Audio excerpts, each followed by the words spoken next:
What's up, everybody, and welcome back to another episode of Lunch Table Sports Podcast. So we definitely appreciate the love that we've received on the last couple of videos. The NHL mock was our first kind of NHL video on the channel. It's currently at 2.1K views, so we're really excited about that. I'm glad that you guys like the NHL stuff. We're going to be pumping out a lot of that during the summer and a lot more NBA content too, because we saw the views go up on that NBA mock draft as well. So kind of our two areas of focus this summer. So we're really excited about that, and it should be a fun summer for Lunch Table. Yeah, it's cool that the NHL stuff's doing well, and obviously I'm an NBA fan too, and it's been a good final so far. So I'm excited to talk about it today. Yeah, Adyn just mentioned it today. We're going to be kind of doing our first discussion pod in a while.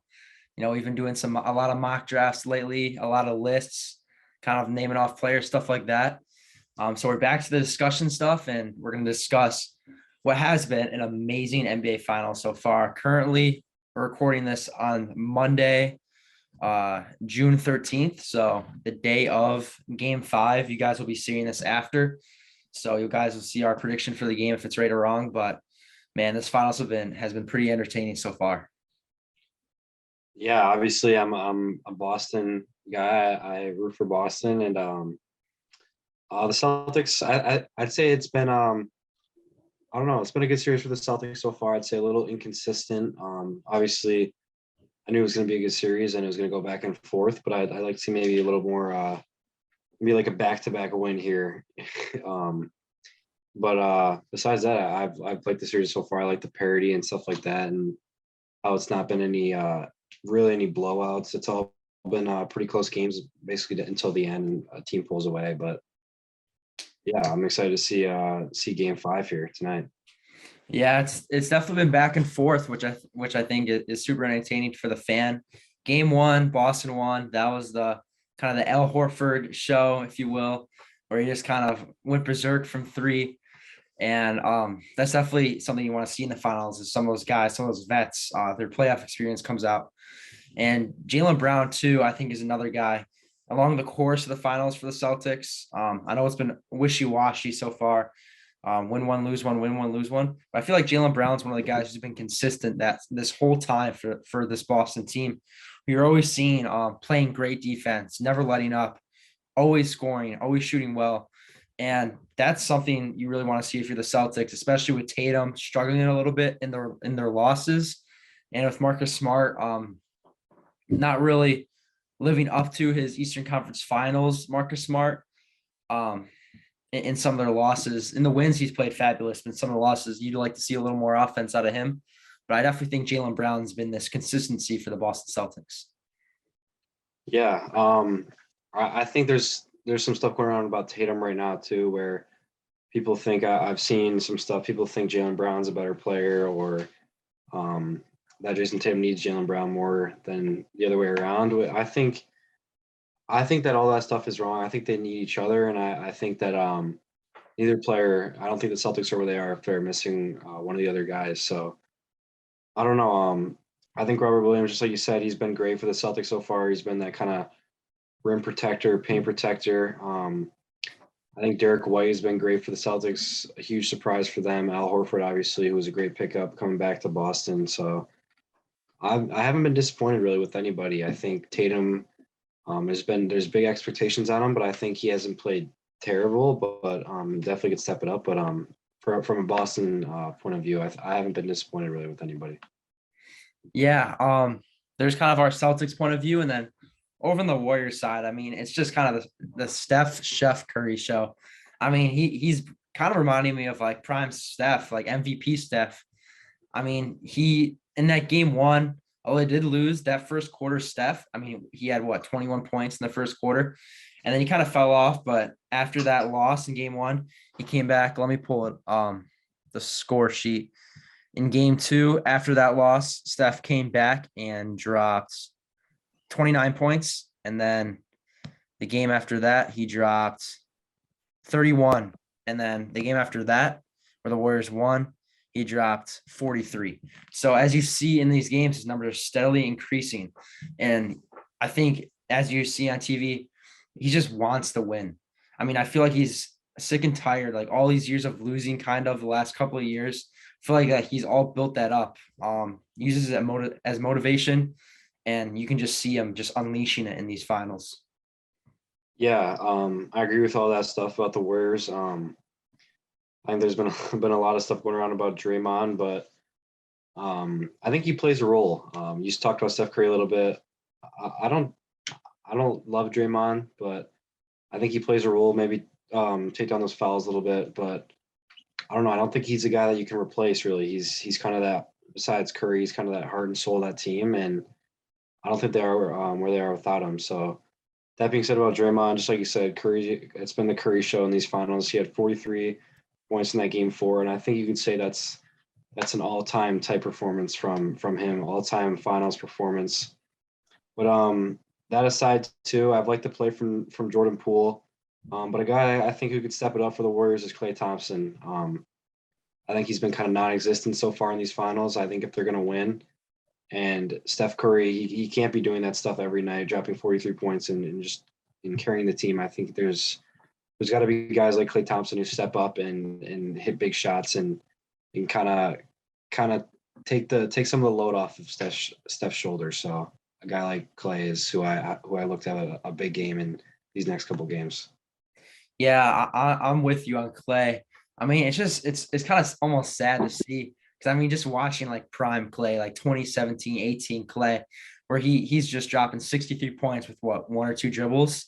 I think that was the stat line. But Klay's, you definitely see some regression. I mean, he's still playing good. Like he's not a bad player by any means. But I think if the Warriors are gonna win the finals, he does have to step up to that, not that prime Klay, but definitely 20 point per game Klay. And another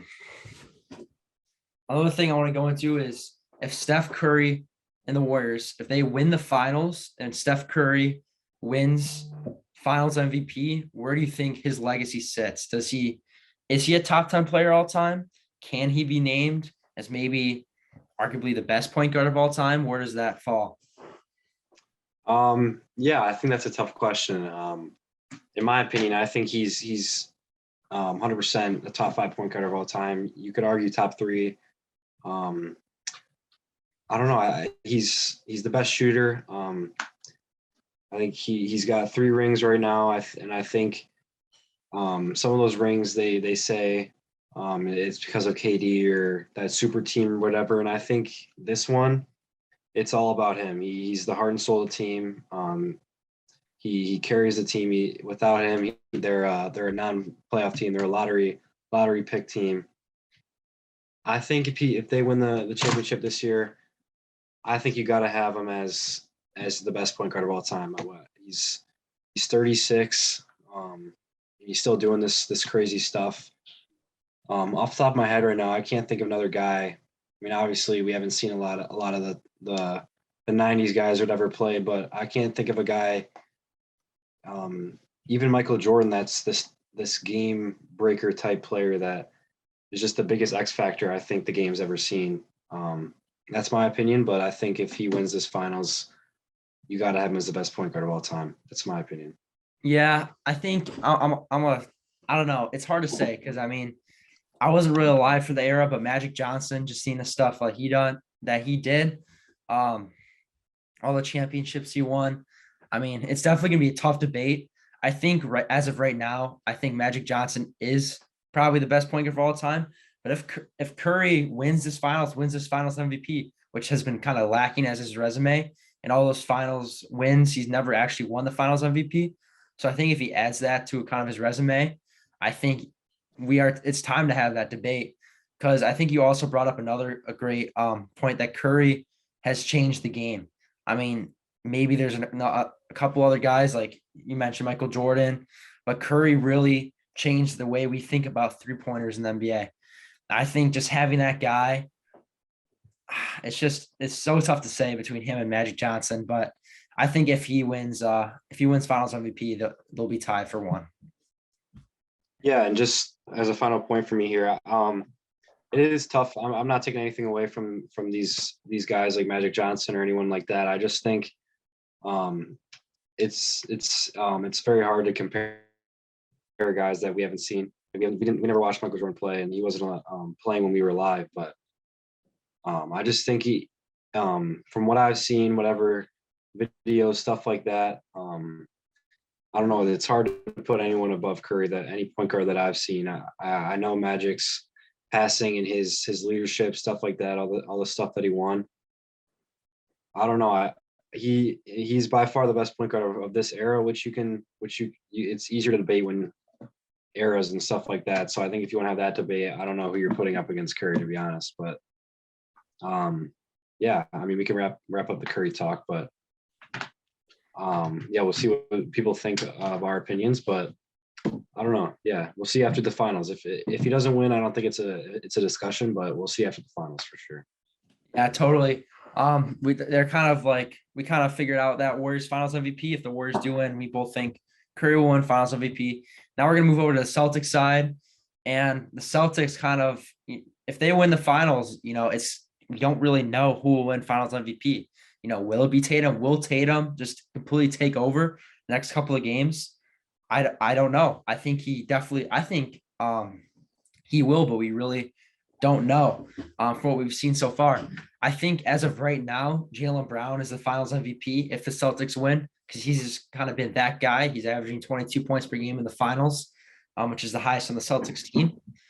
And I don't know. I feel like it's a toss up. I also heard this on the radio. I'm not sure the exact station or the exact talk show, but there's a guy saying if the Celtics win the finals, is it possible that Curry still wins Finals MVP? And it's happened before when the Lakers won in 1970 and Jerry West won the Lakers lost and Jerry West won Finals MVP. That's the only other time it happened. But that also raises the question: could Curry still win Finals MVP if the Celtics win? I don't think so. I think that was kind of a one-type thing. I think that's more of an older era thing that I don't think it's right if the losing team has a guy who wins Finals MVP, even if he's the best player by a mile. I don't think it's right. And what I'm looking at here, I think Tatum's averaging 26, by the way. But 26. That beside, I agree with you. I think Jaylen Brown right now is, if the finals ended today and the Celtics won, I think it's Jaylen Brown winning Finals MVP just based off his impact, not off points or anything like that. But there's still a lot of series left. I think my prediction, I think it'll go 7. And if it goes 7, I think Tatum, there's a lot of game left to be played where he can leave an impact on this series and on his Finals MVP kind of case. But I think if this goes 7, which is my prediction, I'm going to predict that Tatum wins MVP. But if this ends quicker than that, goes 6 or whatever, anything like that, I think just prediction. I think it'll be Jaylen Brown unless it goes 7. Actually, I take that back. I think I'm going to predict Tatum wins MVP. That's my prediction. What about you?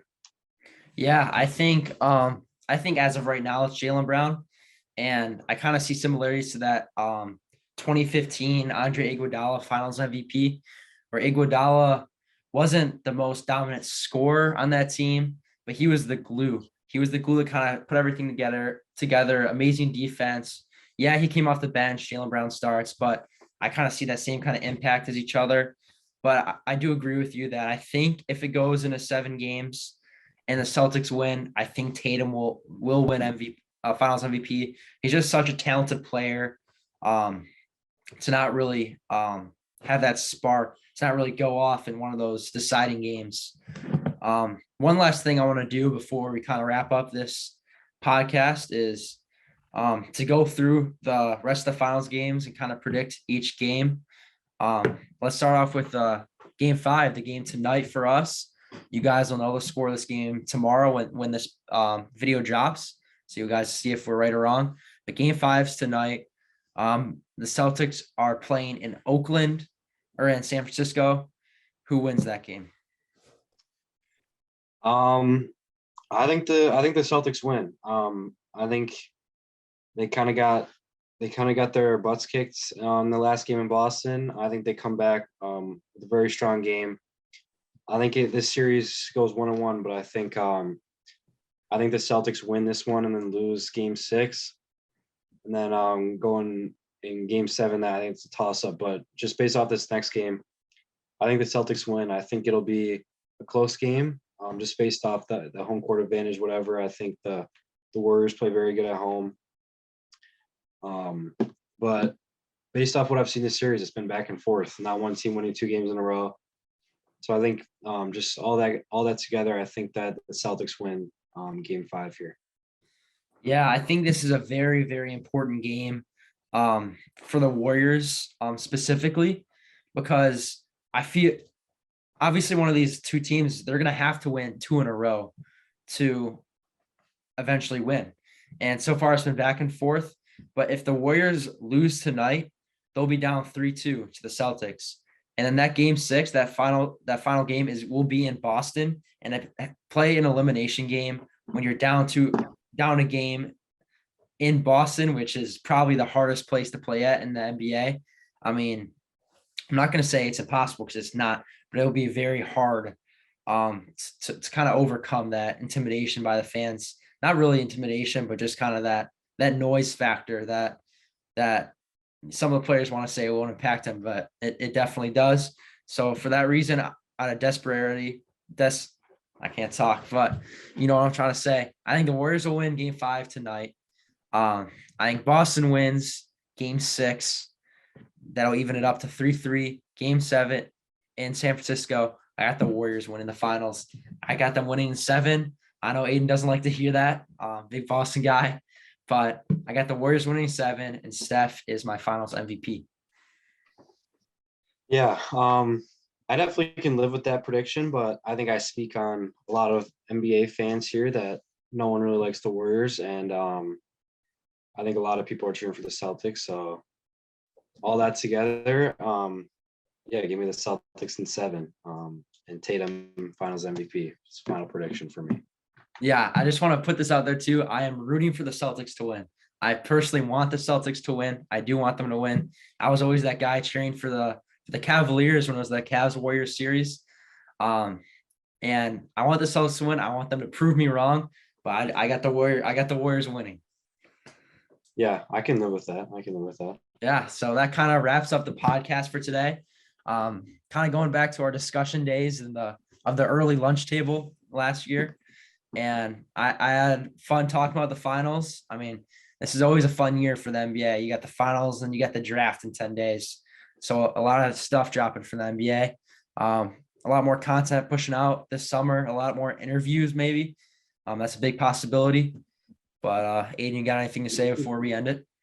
We can talk about that quick. Before we do anything about the NBA draft coming up here, any more mock drafts or anything, who do you got going first overall? Just to kind of preview a little bit.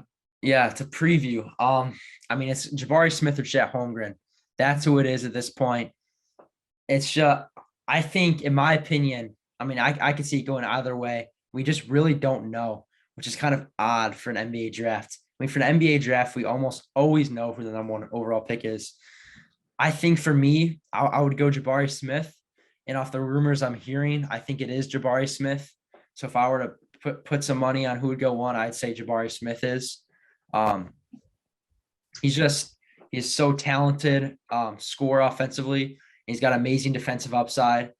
I think Chet Holmgren, you just kind of have that defense. He's very raw on offense, but I'll dive more deep into that in our final mock draft, which will come out a day probably before the NBA draft. But it's just an exciting time for NBA fans.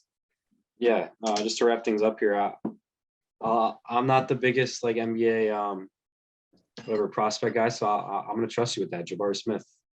Jabari Smith. We'll see. We'll see in 10 days. See you in the next episode.